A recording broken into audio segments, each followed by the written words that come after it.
Assalamualaikum warahmatullahi wabarakatuh. Kembali lagi kita ke dalam podcast santai dari PKIM Buya Hamka Jakarta Selatan. Dan perkenalkan, gua Muhammad Risa Putro dari pengurus IMM PKIM Buya Hamka, dan gua nggak sendirian kali ini. Kali ini gua ditemani oleh senior terhebat yang memiliki pengalaman di atas rata-rata, yaitu Kakanda Imawan Nur Muhammad Majid Ursial. Ya. Oke. Gimana Bang? Kabarnya Bang? Alhamdulillah sehat, yang penting ya. Kita harus lihat kondisi sekarang hujan panas. Sekarang ya alhamdulillah sehat. Insyaallah. Oke. Terlepas dari hari ini kan sudah ada podcast baru nih Bang. Oke. Kita podcast yang pertama yang dibuat oleh PKIM IMM Buya Hamka. Kunci percobaan lah ya. Iya. Menjadi sebuah terobosan baru lah dari IMM Buya Hamka. Nah, hari ini kan dilihat dari luar itu kan hujan ya Bang ya. Ya. Tapi Abang kesibukannya gimana Bang di kehidupannya? Sekarang alhamdulillah namanya kita jadi budak korporat kan. Iya. Mau nggak mau ya harus cari cuan. Ya sekarang kerja lah, belum kerja. Sekarang kerja, setidaknya lepas kita dari kampus selesai ya, sekarang fokus di kerjaan sekarang. Ngomong-ngomong nih Bang, dari banyak dari KDMM, Abang masuk ke pengurus nih DPD. Alhamdulillah, insyaallah. DKI Jakarta. Ya, alhamdulillah. Jabatannya apa Bang di DPD? Kebetulan ini kita ini gara-gara apa ya? Gara-gara sebenarnya. Sekarang itu diamanahkan di bidang baru di kemarin muktamar kemarin. Karena di bidang baru itu di pengembangan jaringan perguruan tinggi. Alhamdulillah, jadi ya dapat amanah di bidang baru tersebut. Tantangan yang besar ya Bang ya? Luar biasa, karena ini bidang baru yang sekarang yang memang diproses sih dari teman-teman DPP sekarang lagi menggodok bahwa ya sekarang kita komunikasi dulu. Karena apa? Awal ini kita belum tahu nih pergerakan nanti ke depan seperti apa, karena ini bidang baru kan masih hangat lah. Jadi mau nggak mau ya harus nanti ya kita komunikasi secara kembangkan sih. Oke. Kita kan berada di ruang lingkup organisasi IMM ya Bang. Betul. Nah, menurut pandangan Abang nih, IMM itu kayak gimana Bang? Kalau kita lihat IMM hari ini ya, luar biasa. Karena kenapa luar biasa? Kita tahu lah, lembaga otonom ya, Muhammadiyah adalah IMM. Kita lihat bagaimana siklus sekarang IMM ini ya, luar biasa. Kita lihat lah, kemarin kalau tidak salah cuma kemarin kita melihat bagaimana IMM turun ya, akhirnya turun dan hadir di tengah-tengah masyarakat, bahwa melihat IMM hari ini tuh ya tidak diam.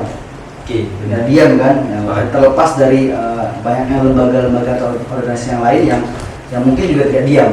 Nah, salah satunya yang ini hadir di tengah-tengah masyarakat ya, gunanya adalah bagaimana melanjutkan, bagaimana dulu ya senior-senior kita, bagaimana abang-abang kita yang dulu nantinya bagaimana mereka itu dulu sudah berjuang, ayah-anda kita dulu berjuang bagaimana membangun IMM. Mau nggak mau ya kita sebagai mahasiswa, karena posisinya adalah ikatan mahasiswa Muhammadiyah, kita sebagai mahasiswa harus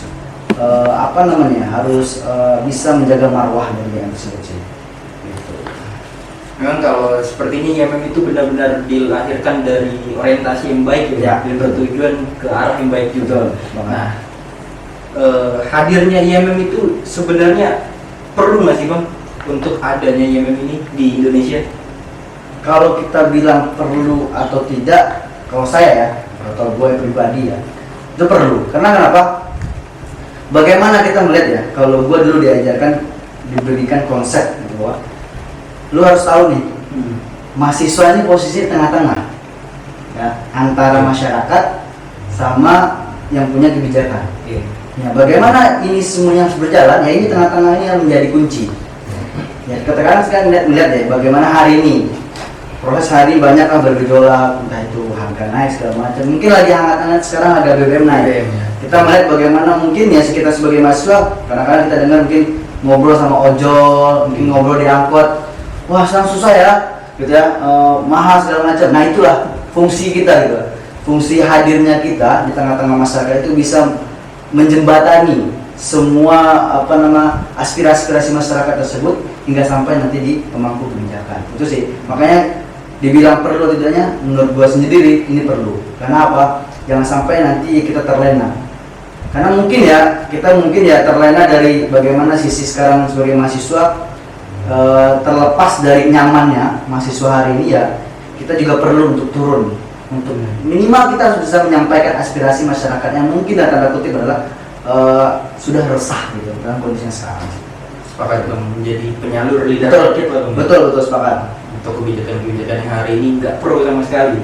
Ya, karena pasti ada pro dan kontra. Tapi kita sebagai mahasiswa kita melihat dari sisi bawah, banyak yang tidak pro dengan keputusan kebijakan tersebut. Oke nih Bang, ke arah personal Abang lagi. Abang kan udah nyampe ke DPD, Ya. DPD IMM DKI. Alhamdulillah. Itu pasti punya pengalaman jauh lah, khususnya lebih dari saya, jauh dari saya dan jauh dari teman-teman.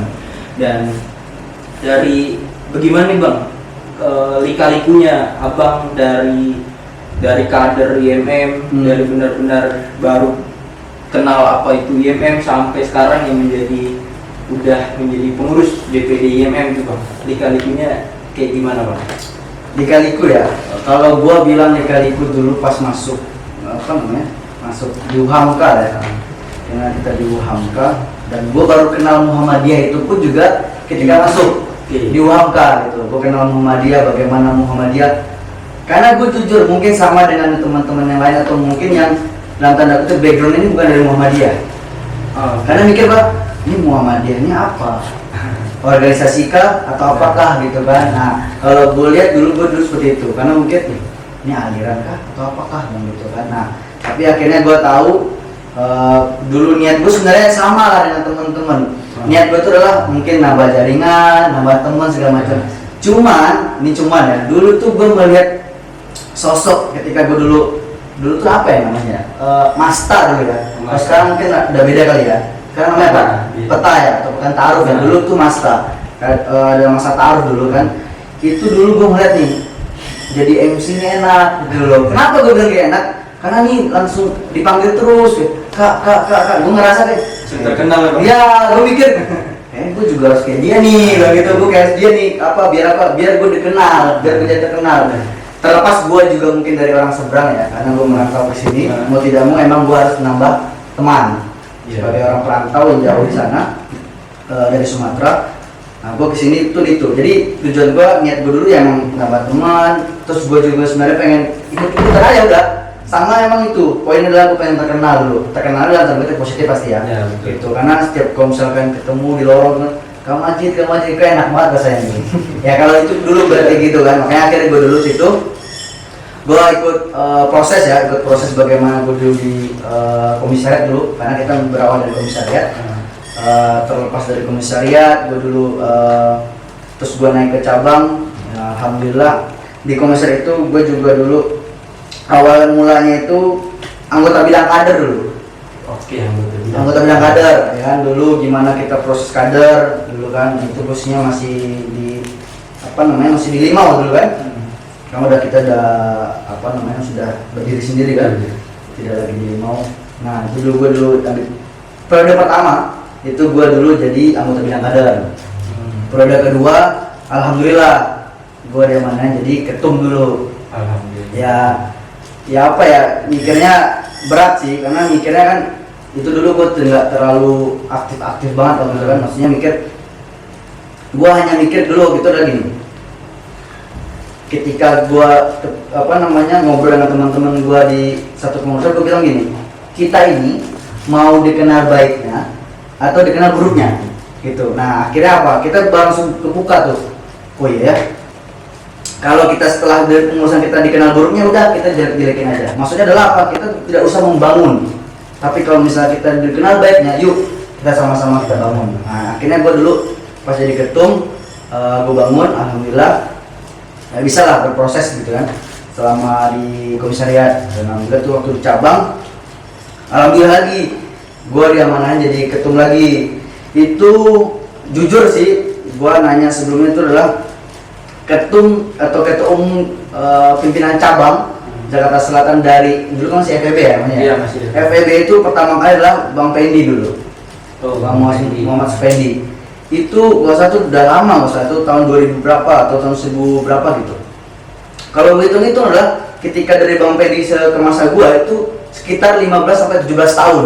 Akhirnya hadir lagi tuh sosok dari FEB jadi ketum cabang. Nah, gua pengen itu adalah biar nanti teman-teman adik-adik gue nanti juga berpikir bahwa oh ternyata harus ada, jangan terlalu lama gapnya tuh terlalu jauh gitu kan, dari 15 sampai 17 tahun akhirnya ada lagi gue yang waktu itu hadir sebagai ketum cabang, minimal ada lagi lah penerusnya nanti. Nah itu waktu itu gue di cabang ya banyak lah prosesnya, banyak lika-likunya karena kan kita menggabungkan komisariat dari banyak ya. Ada 7 komisar yang ada di Jakarta Selatan akhirnya dikumpul jadi satu. Kita harus satu tujuan, satu visi dan satu misi untuk apa? Untuk yaitu tadi gue bilang bahwa kalau misalnya kita jadi pengurus, kita pilih mau dikenal baiknya atau dikenal buruknya. Akhirnya gue sepakat dikenal baiknya ya kita sama-sama berjuang waktu itu di cabang. Ya alhamdulillah akhirnya sekarang sudah lama gue vakum tahun 2000 berapa ya dulu? 2017 kalau nggak salah gue selesai waktu itu, nggak salah ya. Akhirnya sekarang tahun 2022 gue memberanikan diri lagi untuk gue ngeliat bahwa harus ada lah setidaknya teman-teman dari Jaksel dan harus dikhususkan dari Buya Hamka atau FEB harus hadir gitu, sosok kakak-kakaknya atau abang-abangnya di DPD. Nah akhirnya gue insya Allah memegang amanah untuk naik ke DPD, setidaknya biar nanti teman-teman gue atau adik-adik gue juga melihat bahwa ya gue juga harus sampai minimal, gue pengen adalah minimal dia harus jauh langkah daripada gue di pada saat ini sih gitu. Banyak lah kalau dibilang apa namanya perjalanan lika-likunya panjang sih kata gue, maksudnya belum di komisi gue harus gimana, cabang gimana, DPD gimana ya menurut gue kalau ceritain semua ya panjang banget sih. Tapi alhamdulillah selama ini gue merasakan ya itu intinya mau dikenal baik atau mau dikenal buruk itu pilihan gitu. Oke, ini Bang Majid yang menjadi role model kalau di luar sana itu kayak role model dari IMM Buya Hamka. Dan mungkin teman-teman pengurus ataupun kader yang mau join bisa Bang, mungkin menjadi terinspirasi dari apa yang hari ini Abang sampaikan ke teman-teman kayak gitu. Nah terlepas dari lika-liku Abang di IMM, di organisasi IMM, nah gimana sih Bang cara kita menjadi kader IMM? Cara kita jadi kader? Pastinya kita harus berproses sih.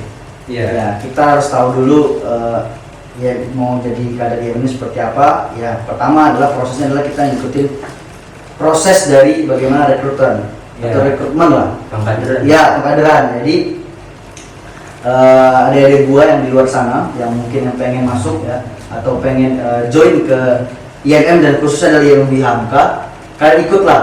Maksudnya karena menurut gue sekarang hari ini Buya Hamka ini sangat-sangat seksi dalam pengurusan. Kenapa gue bilang seperti itu? Karena banyak nih dia bisa kemana aja buat bisa menjadi kader, ya kan? Nah makanya menurut gue sekarang adalah pertama masuk dulu ke pengurusan di pengkaderannya, ikut di DAD, ikutin prosesnya sampai nanti ditambah atau mungkin dimasukkan ilmu-ilmu atau stimulus-stimulus dari kakak-kakaknya yang di pengurusan, sehingga mereka nanti setidaknya punya pegangan, setidaknya mereka juga punya ilmu yang kuat buat nanti ketika mereka sudah diproses jadi pengurus mereka sudah siap. Itu sih awal mulanya adalah ikut pengkaderan di IMM. Betul. Oke Bang, ini yang ini Bang, lanjut ke pertanyaan selanjutnya itu lebih berat sih sebenarnya, tanggung jawab tuh Bang menjadi kader IMM. Nah menurut Abang nih Bang, tanggung jawab menjadi kader IMM itu seperti apa Bang? Tanggung jawab tanggung jawab IMM luar biasa sih menurut gua. Karena kenapa? Kalau gue lihat dari pertama bahwa apa itu IMM, kita melihat bagaimana hari ini IMM sudah dibentuk, sudah dibangun jauh ke belakang ya. Udah lama loh. Udah lama. Dan akhirnya hari ini tugas kita lah yang seharusnya nanti menjalani perjuangan dari ayahanda kita atau abang-abang kita yang sudah lebih dulu menjalankan proses di IMM. Kalau misal kita lebih mengerucut lagi ya kompleksnya, bahwa kita melihat di 3 kompetensi IMM atau 3 kompetensi dasar IMM. Itu ada 3 masalah. Pertama ada religiositas. Kalau kita bahas religiositas, bagaimana kita sebagai kader IMM, kita harus tahu bagaimana religiositas kita atau keagamaan kita juga harus fokus. Ya, kita tahu lah tumpuan kita kan pasti Al-Quran dan Sunnah. Nah, di situ bagaimana kita sebagai kader IMM ini juga harus fokus dari sisi religiositas atau keagamaan. Yang kedua adalah dari sisi akademik ya, atau apa sih namanya? Lupa gua. Intelektual ya. Intelektual itu bagaimana kita dari sisi pendidikan. Ya, kita masuk IMM, kita masuk kampus. Sebelum kita kenal IMM, kita masuk kampus dulu kan. Betul. Nah, kita juga bagaimana belajar di situ bahwa hari ini kita juga harus tertib. Kalau kata orang tertib organisasi, tertib administrasi, tertib juga dalam sisi pendidikannya, ya. Nah, itu juga harus fokus. Nah, jadi bagaimana teman-teman IMM atau kader IMM ini juga harus tahu bahwa posisi mereka adalah menjadi mahasiswa. Nah, mahasiswa dalam segi intelektualitas harus kuat. Yang ketiga adalah humanitas. Humanitas ini ya bagaimana kita juga harus berjiwa sosial. Karena menurut gue gini, hari ini kalau kita untuk berdiri sendiri menurut gue itu susah. Kita juga harus ada bantuan dari orang lain. Nah, bagaimana dari sisi sosial ini juga kita bisa membangun ke masyarakat-masyarakat yang ada di sekitar. Jangan jauh-jauh deh, misalkan kita tinggal di mana gitu kan. Nah, kita sebagai mungkin di lingkungan sana tahu deh, kita ini adalah mahasiswa. Tapi bagaimana hadir mahasiswa itu terpengaruh apa enggak? Atau berpengaruh apa enggak dalam lingkungan itu? Nah, itu bagaimana sisi humanitas itu perlu dalam sisi kita sebagai mahasiswa, dan kita harus terapkan. Kita sebagai kader IMM harus tahu tanggung jawab kita sebagai mahasiswa, dan tanggung jawab kita bagaimana bersosial itu juga penting gitu. Oke, berarti tanggung jawabnya itu kurang lebih ada 3 ya Bang? Ya. Ada religiositas, ya. Terus ada intelektual, sama humanis. Nah, selanjutnya nih Bang, pasti kan kalau punya tanggung jawab itu pasti dia sudah perlu mengamanahkan. Dia ada amanah yang harus dipegang. Dia harus jaga IMM itu sampai mati, jaga IMM supaya namanya baik kan. Nah, kan tadi sudah mengarahkan kepada sosial nih Bang. Merujuk kepada arah sosial itu, manfaat IMM Bang. Manfaat IMM itu kemana aja Bang? Dan manfaat kepada kita juga. Oke. Kalau buat manfaat dari untuk hadirnya IMM ya, hadir IMM itu yang tadi gue bilang sih. Kalau kita fokus di sosialnya, kita tahu nih hari ini kita bagaimana dari sisi lingkungan kita berada.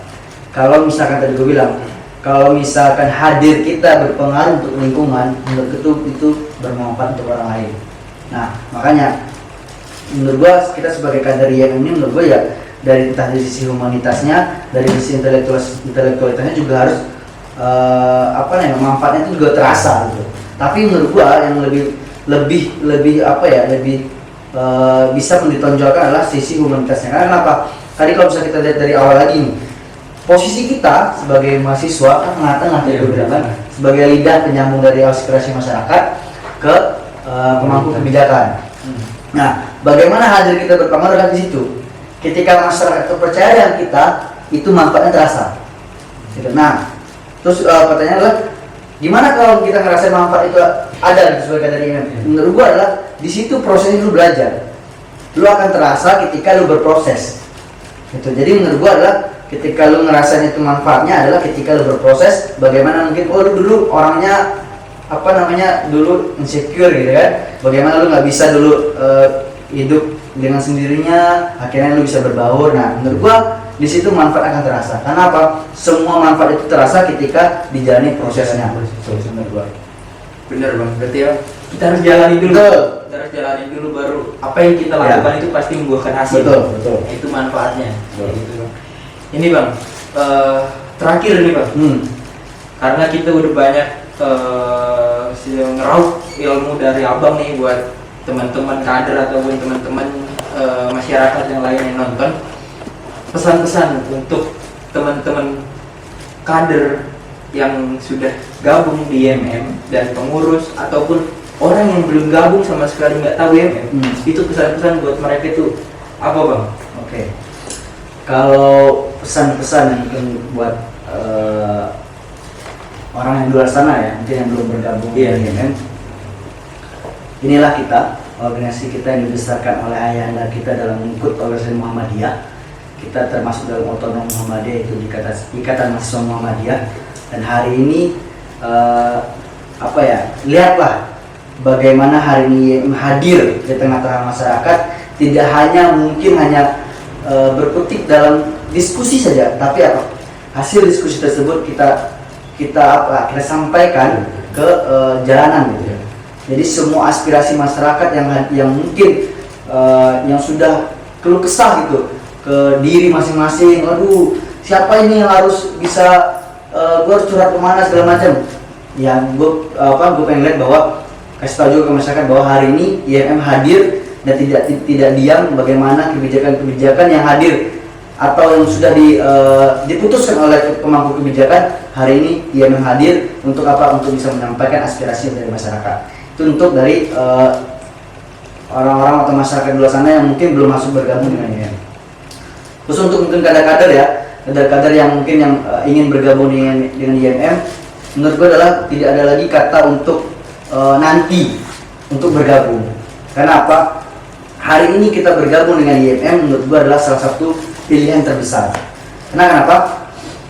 IMM ini hadir dan cangkupannya tidak hanya tidak hanya cangkupan di kampus, tapi cangkupan IMM ini sampai nasional. Luas, sangat luas. Makanya menurut gue tidak ada kata pilihan untuk pilihan pertama, pilihan kedua, atau mungkin Anda telah mikir-mikir lagi gitu, enggak. Menurut gue adalah yuk kalau misalkan nanti ya, menurut gue nanti akan menyesal nantinya setelah lulus atau gimana, menurut gue nanti akan menyesal. Karena kenapa? Karena banyak ilmu yang kita dapatkan tidak dapat di dunia pendidikan atau di kampus atau dalam mata kuliah itu tidak ada ya. Makanya harapan adalah untuk kader-kader gabung dengan teman-teman IMM, khususnya adalah teman-teman IMM Buya Hamka. Karena gue bilang tadi adalah Buya Hamka yang sangat seksi, posisinya tidak bisa menjangkau mana saja, dari fakultas mana saja. Yang ingin bergabung dan ingin mungkin merasakan bagaimana proses dalam ber-IMM, ya silakan bergabung dengan teman-teman IMM Buya Hamka. Kalau untuk pengurus, menurut gua adalah simpel, jangan sampai berhenti dalam berproses. Ketika kalian sudah nyaman di komsek, itu belum tentu nyaman. Karena apa? Masih banyak proses kalian. Menurut gua kayak gua nih, gua berhenti di 2017, akhirnya gua maju lagi, atau mungkin gua merasakan bahwa gua harus datang lagi ke IMM. Karena apa? Karena gua merasakan keluarga gua yang kedua adalah IMM. Bagaimana merasakan tangisan di IMM itu luar biasa. Karena ketika kita merasakan berproses dalam dari IMM, menurut gua adalah itu proses yang luar biasa dalam kita dalam organisasi. Nah, makanya buat teman-teman pengurus yang mungkin nanti ya, menurut gua ini udah bulan-bulan mau selesai pertanggungjawaban. Saran gua adalah jangan sampai berhenti berproses. Masih banyak di luar sana yang harus kalian raih.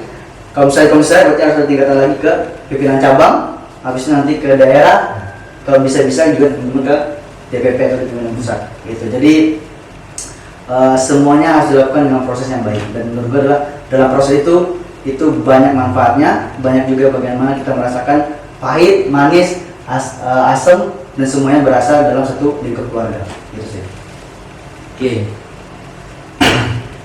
Oke, mungkin itu Bang pertanyaan yang hari ini menjadi sebuah pertanyaan besar. Harus dijawab karena IMM Buya Hamka itu akan selalu hadir kan? Selalu hadir, bukan harus lah ya.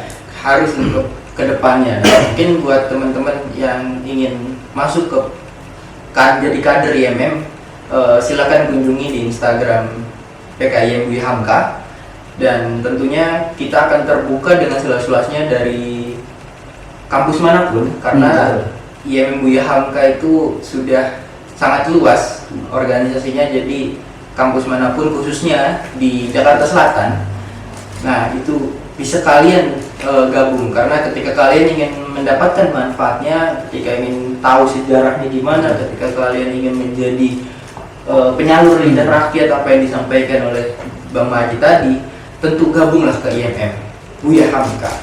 Mungkin itu Bang dari podcast santai PKI Buya Hamka kali ini. Mantap. Sebelumnya terima kasih banyak Ya, Bang, sama-sama. udah hadir di sini dan menyempatkan waktunya di keadaan yang hari ini sedang hujan. Mungkin itu aja yang dapat gua sampaikan. Oke, sebelum kita tutup podcast santai kali ini, kita pengen tahu closing statement yang disampaikan oleh Bang Majid. Oke. Silakan Bang. Terima kasih, Bro. Closing statement gue nggak terlalu banyak lah ya. Dari semua harapan yang udah gue sampaikan tadi ya, berharapnya teman-teman kader yang mau pengen gabung dengan Buya Hamka, udah ada lagi kata nanti segera ketika abang-abangnya sudah mau terbuka atau mungkin lagi sudah open gitu ya, terbuka untuk merekrut teman-teman untuk join di Buya Hamka, silakan bergabung. Kata-kata gue terakhir bahwa jangan sekali-sekali kita mengatakan cinta kepada IMM sebelum kita mengetahui arti, makna, dan perjuangan dari kata mahasiswa Muhammadiyah. Dan hanya ada dua hal yang menghentikan pergerakan kalian sebagai mahasiswa. Yang pertama, ketika keadilan sudah ditegakkan, dan yang kedua, ketika jantung dan nafas ini berhenti untuk berdetak. Mungkin itu aja sih closing statement dari gue.